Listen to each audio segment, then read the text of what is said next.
Okay, so the simple queuing algorithms, first in, first out, and fair queuing, helps in providing congestion control mechanisms or in a network, in addition to the end-to-end control congestion algorithm. But we also need to provide some sort of assistance in congestion avoidance.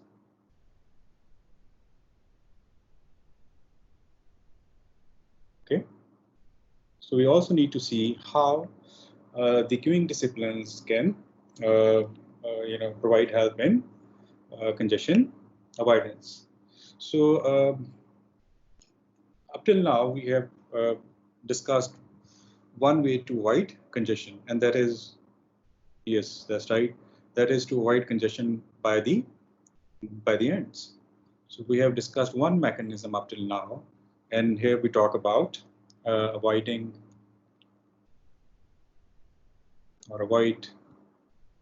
congestion from the ends, where the sending machine slows down the sending rate of an application avoiding a congestion. And we have seen this in the TCP's congestion control mechanism, that after reaching the slow start thresholds, we always start incrementing the congestion window size additively in order to avoid congestion.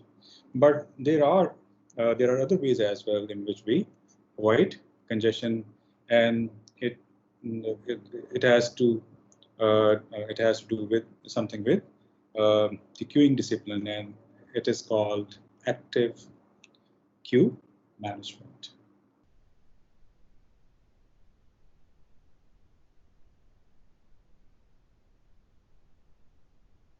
AQM. So in addition to traditional end-to-end congestion avoidance, or where the end machines are avoiding congestion, we can also take help of active queuing management to avoid congestion. So the idea of active queuing management is to put additional functionality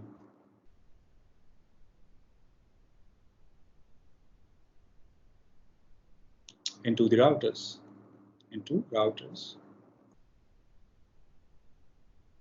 Why? To assist the end nodes or machines in the anticipation of the congestion.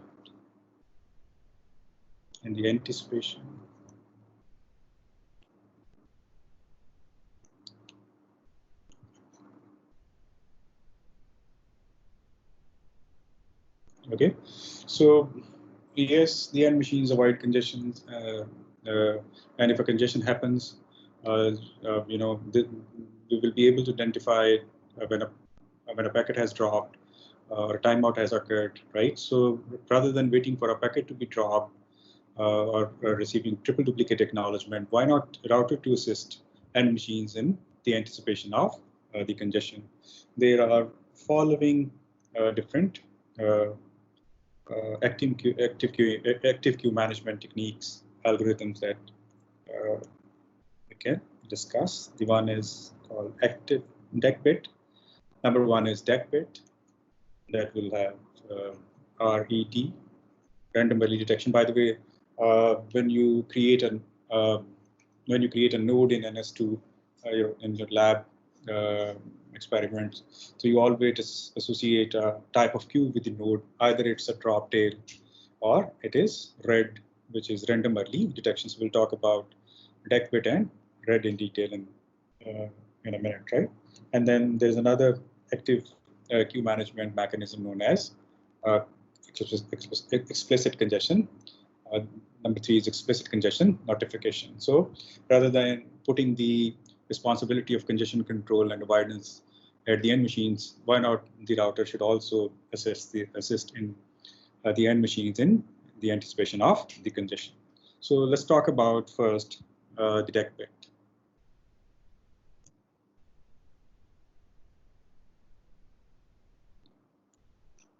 Okay, the DECbit was developed for the use on digital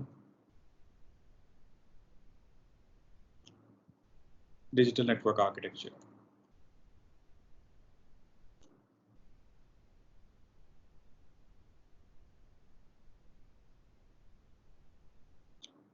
DNA.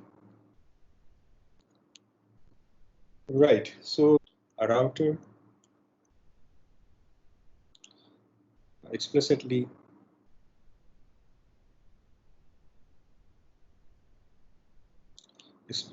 notifies the end node.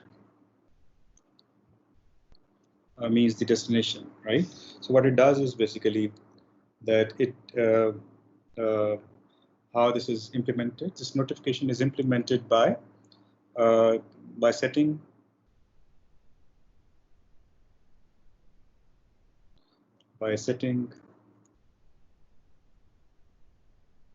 binary congestion bit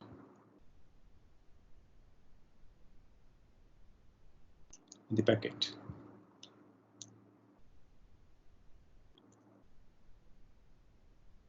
And that's why we call it DECbit, right? So, so by setting a binary congestion bit in the packet is forwarded to the destination. The destination host then copies this congestion bit into the acknowledgement to notify the source that there is a possibility of having a congestion and it needs to slow down the sending rate, right? So, so the next question is, how a router or when a router sets a congestion bit in the in the packet header, right? So a router set this bit in a packet if its average queuing length is greater than or equal to 1. So if the average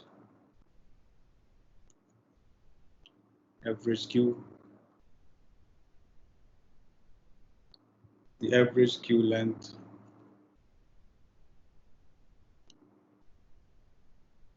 is greater than or equal to 1, then the router will set the congestion bit to 1 at the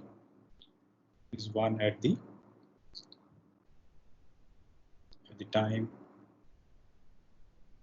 packet arrives.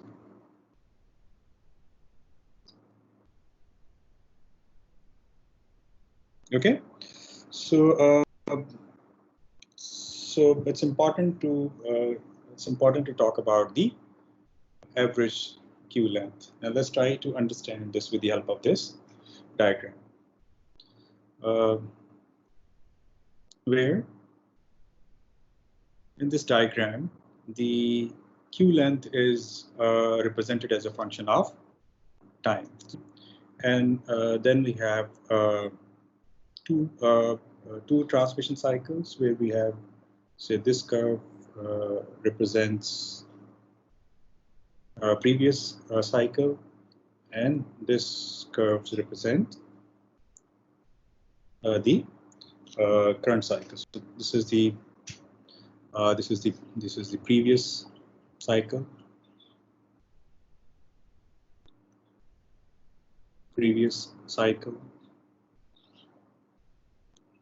and here it represents the current cycle.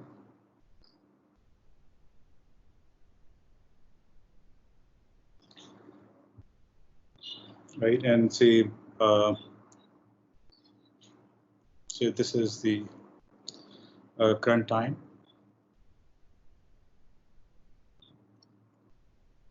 Okay, and then we can calculate this average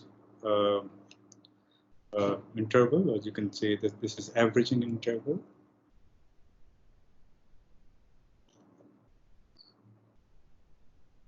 Which is obviously the average interval, or the average queue length, is measured over a time interval that spans the last busy cycle plus the idle cycle and plus the current cycle. So this means, as is also evident from this diagram, this is the average queue length is, so average queue length is basically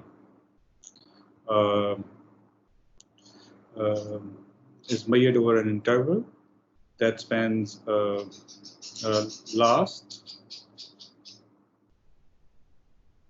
busy cycle plus the idle, which is, by the way, here up till here we have the last busy cycle, and here is the idle cycle. So this represents the last busy cycle, and this value is from this point to this. This represents the idle cycle. Idle cycle is the one where we are not sending anything on the network, and this represents what? This represents the current busy cycle.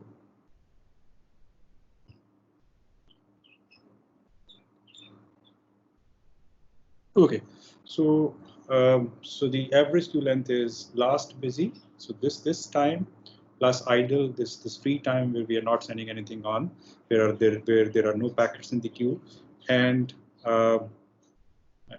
plus the current plus the current busy cycle. Right. So what it does is basically it calculates the area under the curve and divided by the time interval to compute the average length. Right. So how the average length is calculated, considering the last busy plus idle plus the current busy cycle, is that it calculates area under the curve. Area under the curve, and then it divides it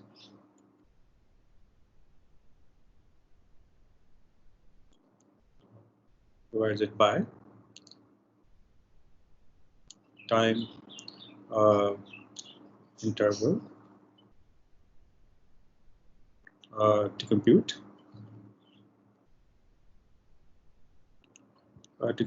average queue length.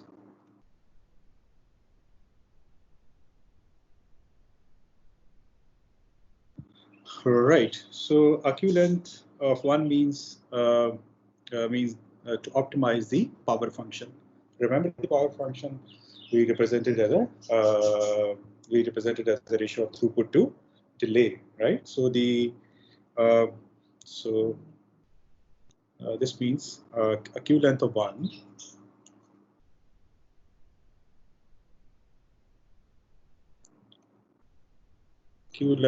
means what? Means it seems to optimize the power function.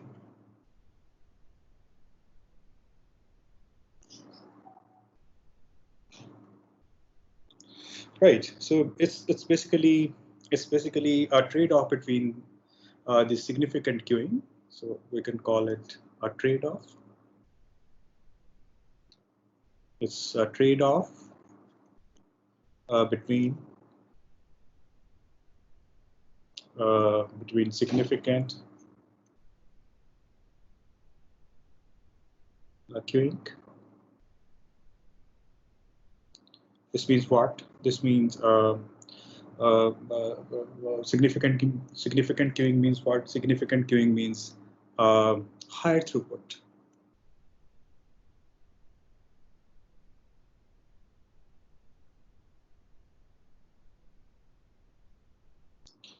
And increased idle time.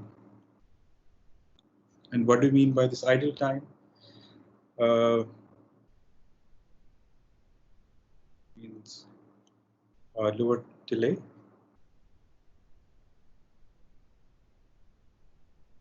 Okay, so a queue length of 1 means we are optimizing the power function, and it's basically a trade-off between the significant queuing, which will result in higher throughput and increased idle time. This means lower delays, right?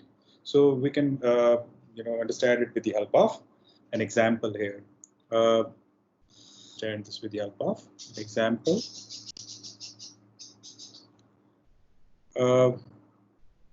Let's assume that less than 50% of the packets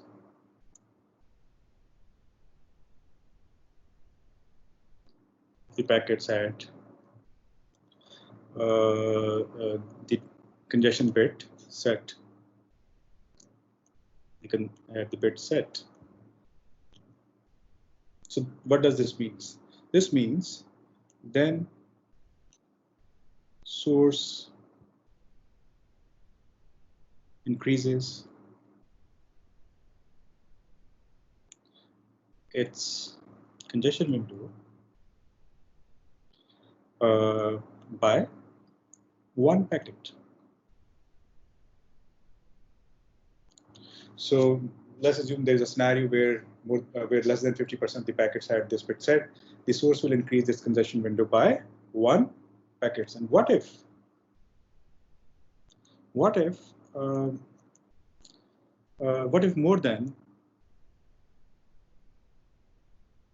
50% of the packets had this bit set? Then the source decreases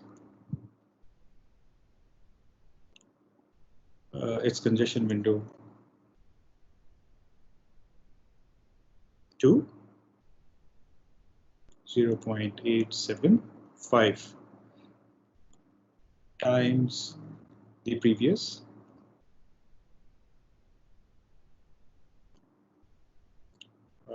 value. All right. So this means what? So, by the way, so this means the increase by 1. So the increase by 1 and increase by 1 and decrease by 0.875 is because of its similarity to additive increase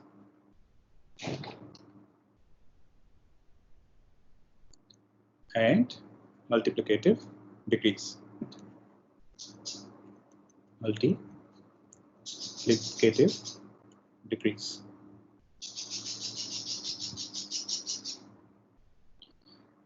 Right, because the same was happening in additive increase and multiplicative decrease. So on every successful, remember in congestion avoidance, we were increasing the window size by 1, and whenever we observed congestion, so we decrease this window size multiplicatively with a factor of 0.875. So same is the case in the DECbit, right? So what do you think? What are the problems with the DECbit, right? So the problem with DECbit is that if you want to include it with the typical congestion control mechanism, here we need to send explicit congestion notification by the routers and then